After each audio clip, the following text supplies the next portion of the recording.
Oh, no intro, no music or anything. All right, that's fine. Jack Pilgrim here with Zach Gagan and Jacob Polachek here to finally celebrate.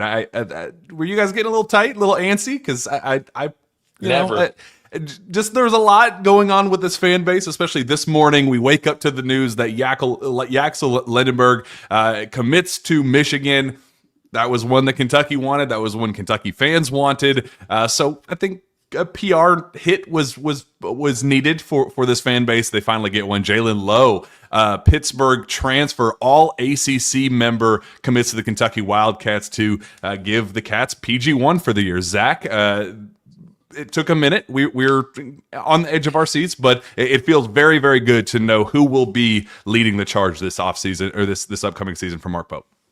Yes, Jaland Lowe, 6'3" point guard. I assume he'll probably end up being PG1 unless Pope goes after somebody else in the portal in that position. Third team All ACC last season at Pitt on a very bad Pitt team. I think that the Panthers were supposed to be good last season and ended up finishing like 17 and 15. He was kind of the only guy they had. It was him and Ishmael Leggett, who I also believe is in the portal and may have already found himself in. But their two best players left because they struggled they were really poor last year under Jeff Capel. It was pretty much Jaland Lowe. I think his usage rate was close to, it even says right there, actually 30%. That's like a top 50 mark in the country. If you're a 30% usage guy, that means you have the ball in your hands probably way too much. And he was still pretty productive for all of that being said. The 3-point shooting numbers for his sophomore season is something people will talk about a lot.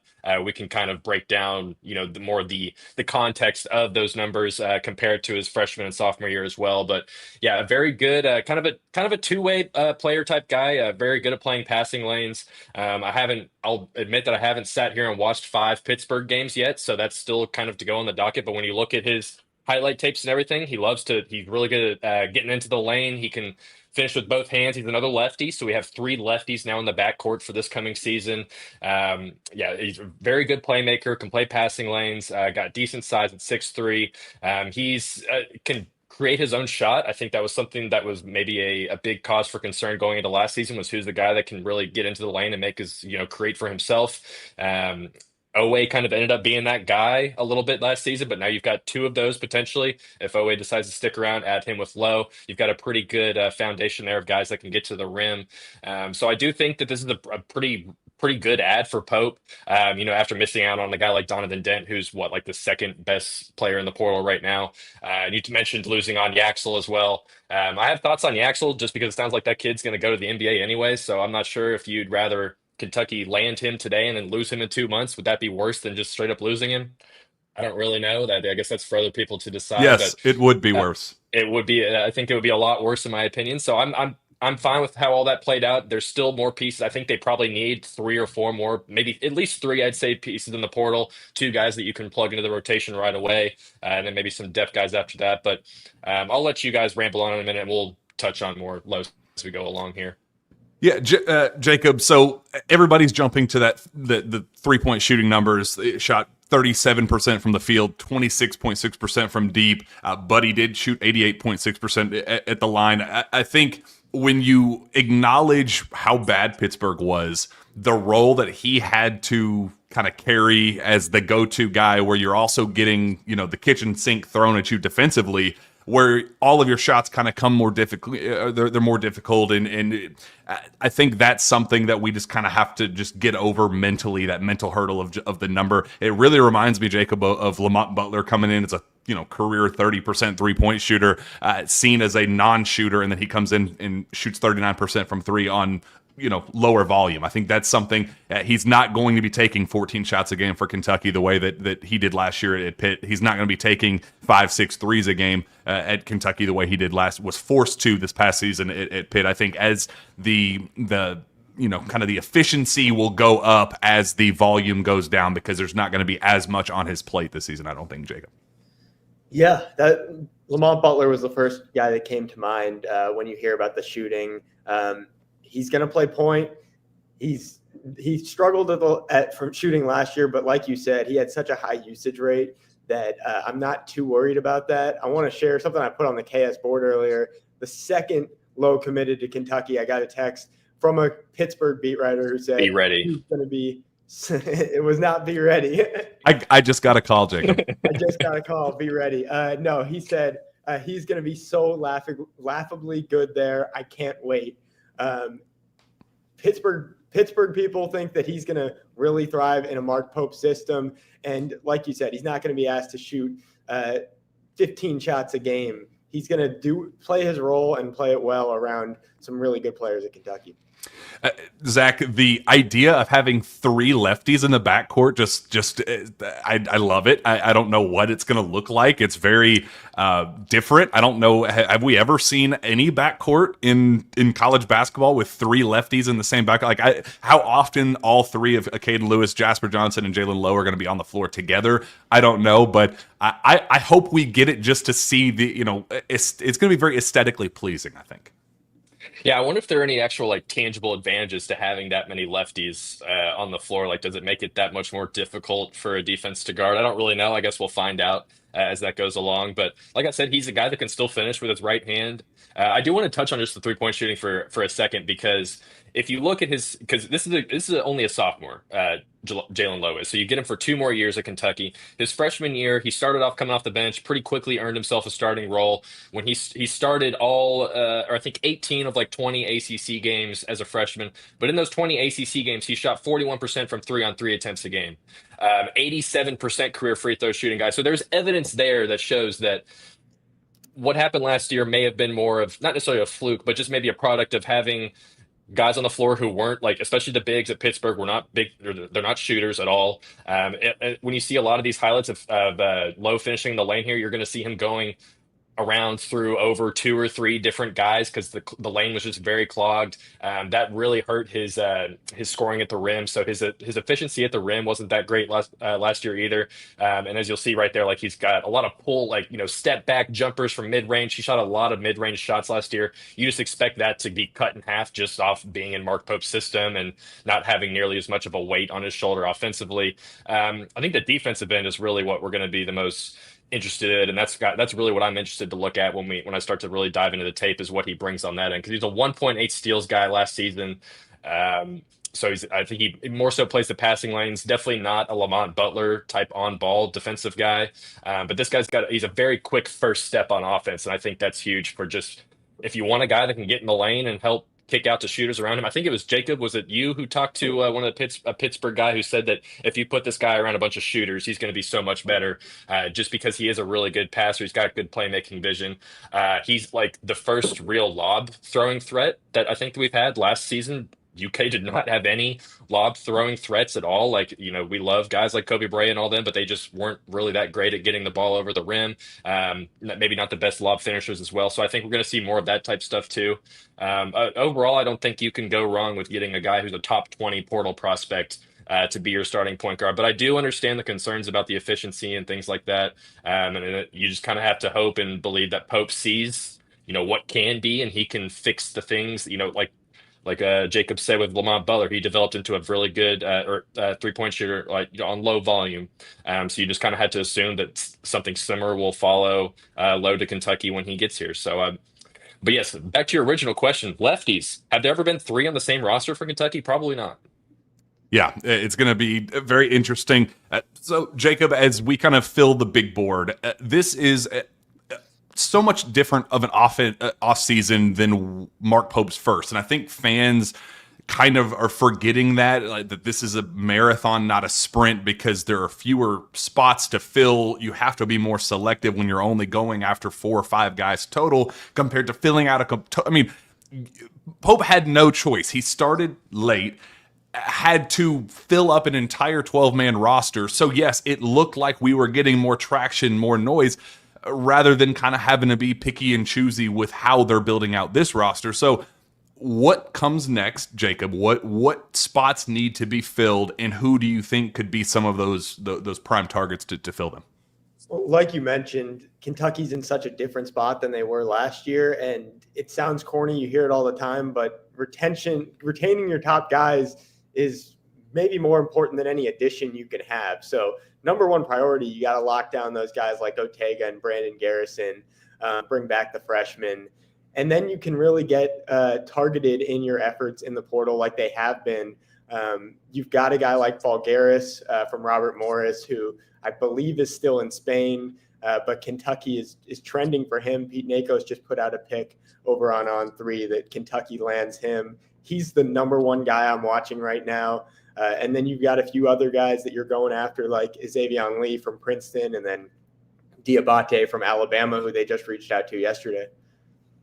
Yeah, I like that a lot. And that comment below saying that the 2014 I forgot about Jared Paulson. Jared Paulson's the sneaky pick. Zach, is there anybody that's kind of jumping out at you in the portal that you would like to see them add, or is there a dream scenario guy that you loved watching in college basketball this season that you're like praying to the basketball gods that he decides to make? Again, we still have over 2 weeks before the portal even closes to know what the full landscape is of the portal cycle and who is available. Is there anybody that's kind of jumped out at you or any of the current targets out there that you'd like to add? Well, I'm also interested just to hear kind of your all's thoughts on who or how many pieces you think they need to add. Granted, they bring back everybody else, but just kind of in general, I think they still need another guard and another big. Fulgaris is an option for sure, a passing big man. Reed Bailey, the kid from Davidson, another kind of a passing hub type big man. Those are guys that we'll be looking at closely. I really think if they can make it work with Jerron Pierre Jr., the kid from Jacksonville State, I think that's a guy that you go after and get. That is a workhorse scoring guard. Like you were not going to get many better guys to play kind of off the ball or even like the two guard position to just go. If you want a guy that really goes and gets you a bucket, that's Pierre right there. So I like the potential of going after him. That's a guy that I'm kind of all in on. Kentucky maybe pushing the chips in, and then there's probably just going to be someone in general who's not in the portal yet that Kentucky will latch onto. But I think just from a positional perspective, I think they definitely need to get another big, another guard, and then maybe another depth piece or two. So that puts you at 3 or 4 maybe remaining pieces to fill out the board. And we shouldn't underrate the Kam Williams edition. Like I think that kid is going to be a stud. He is a legitimate 3-and-D NBA type prospect. And if he can, and he's going to have an even easier job at Kentucky. It's literally just shoot threes and play passing lanes, play good defense, be big, be a small ball 4, maybe like a 3 in a taller lineup type thing. So, but I am interested just to hear in general what you all think they need to fill out the remaining pieces of this roster. Cause I guess there are 10 pieces, 10 roster guys. Assuming you get everybody back. Assuming everyone comes back. Yeah. Which I don't know when all of those decisions will end up happening or not, but yeah. So on that note, Jacob, I toss that to you, but this week is a very important one with the House settlement coming through on at least starting April 7th that Pope has talked last week about how that could kind of impact how they move forward if it passes as currently constructed.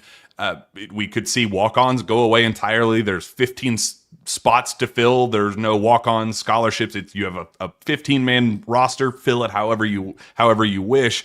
Does that impact anything for you? And just kind of talk through for the fans that are kind of unfamiliar with that process, what that's going to look like. Yeah, that's kind of a dual-faceted process where you have the roster spots. So I'll start with that. I don't think that's going to affect the walk-ons because I think they're being, like I said, very targeted.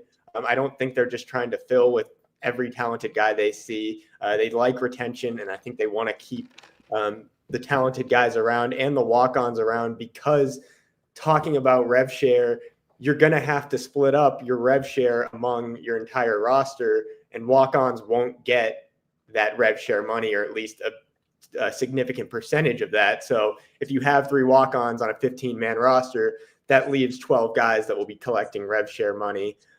So I think I don't think it'll affect the walk-ons. I think it'll affect walk-ons at schools that maybe have 5 or 6 walk-ons. But at Kentucky with 3, that seems to be the norm.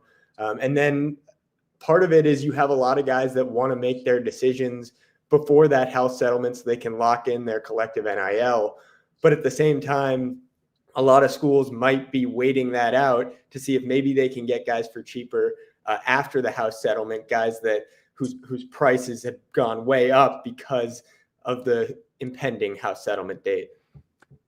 Yeah, and I think that's a really good point. And if you guys would let me get some stuff off my chest, because it's been really frustrating. The last couple days have been really frustrating as a diehard Kentucky fan to kind of watch other Kentucky fans just chicken littles, panic, basically just throwing out everything that we just saw with how the roster was built, the types of guys they added, and the ridiculously high floor with the system fits, and how a lot of it, again, Ainsley Almanor, who was a solid player on Fairleigh Dickinson, who committed to Kentucky over Siena, won games for Kentucky this past season, SEC basketball games for Kentucky this season. And we are losing our ever-loving minds over the process and how quickly this is all happening. Because again, totally transparent, like being totally honest, I think it's just for ego. I think fans are looking at what Louisville's doing. Yes, Louisville has an unbelievable class right now. They're doing a really, really bang up job in the portal,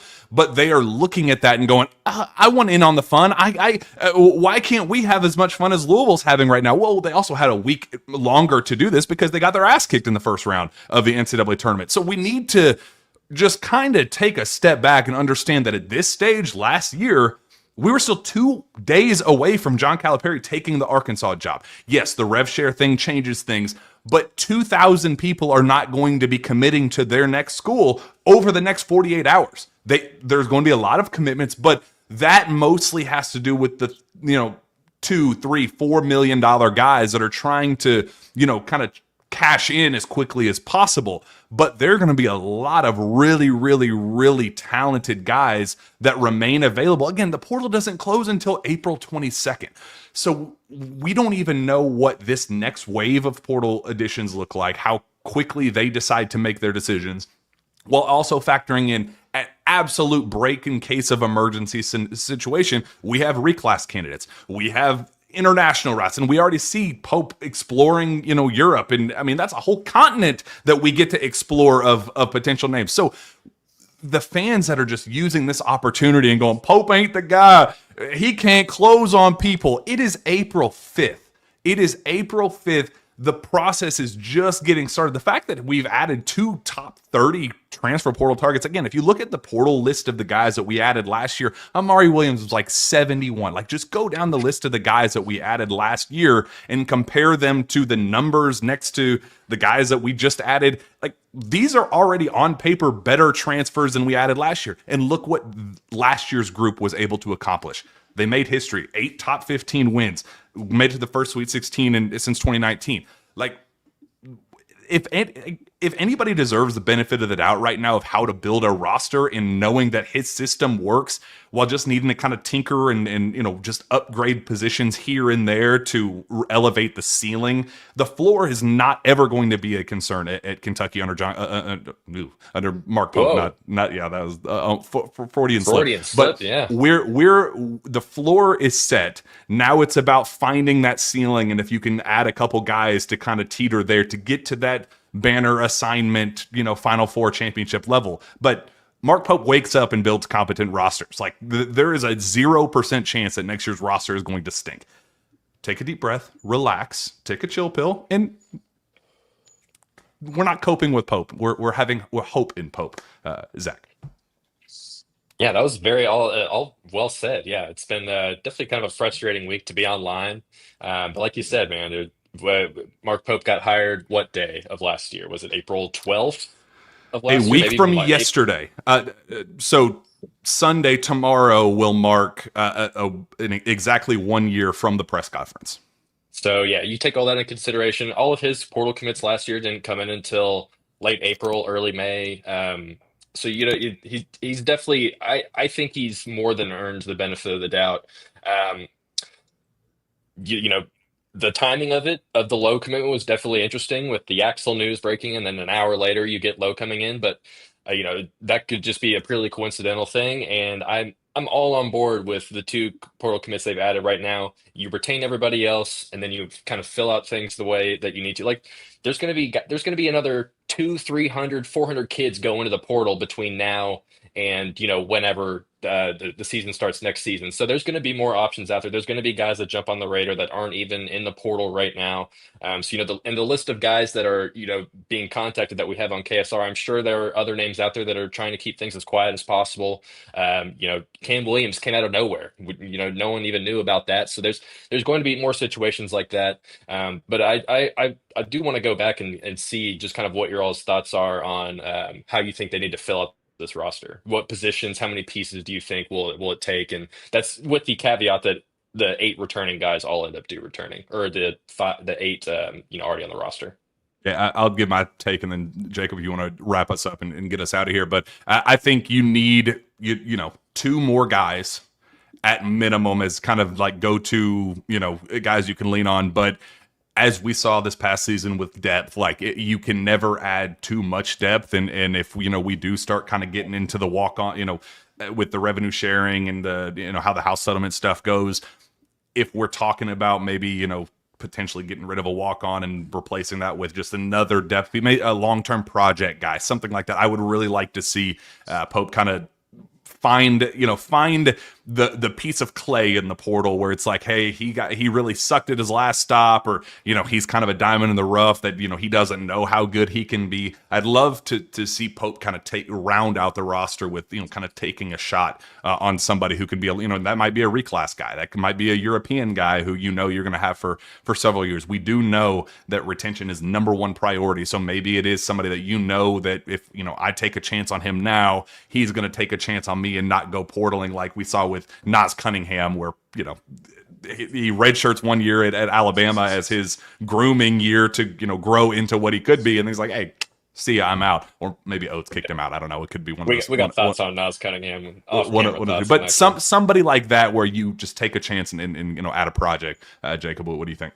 Yeah, I agree with that. I don't have too much to add there. I just kind of want to close out by talking about Kentucky's targets and having people. I know people freak out over any time a guy that Kentucky has made any sort of contact to commits elsewhere. Not all Kentucky transfer targets are the same. You have guys like Donovan Dent, who they throw a $3 million offer at, a guy they clearly wanted. You have a guy like Silas Demery, who they flew out to go see, and he doesn't even take a visit. But then there are guys that have initial contact from Kentucky.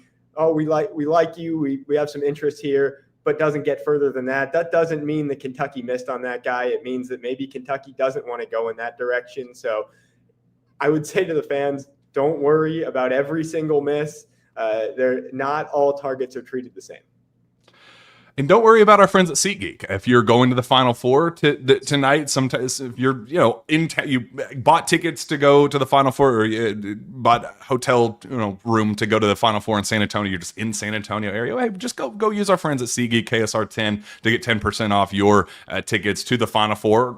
Concerts, comedy, entertainment, anything that you want to do. They have 70,000 events that you can pick and choose from, and we certainly love our friends at SeatGeek. They've been along for the ride throughout the postseason journey, and we certainly love them just as I love and appreciate both of you guys. Make sure you go subscribe to KSR Plus. Make sure you subscribe right here. Make sure on the KSR YouTube channel, and hopefully we can continue to do these as we build out this 2025-2026 roster in year 2 under Mark Pope. We'll see you next time.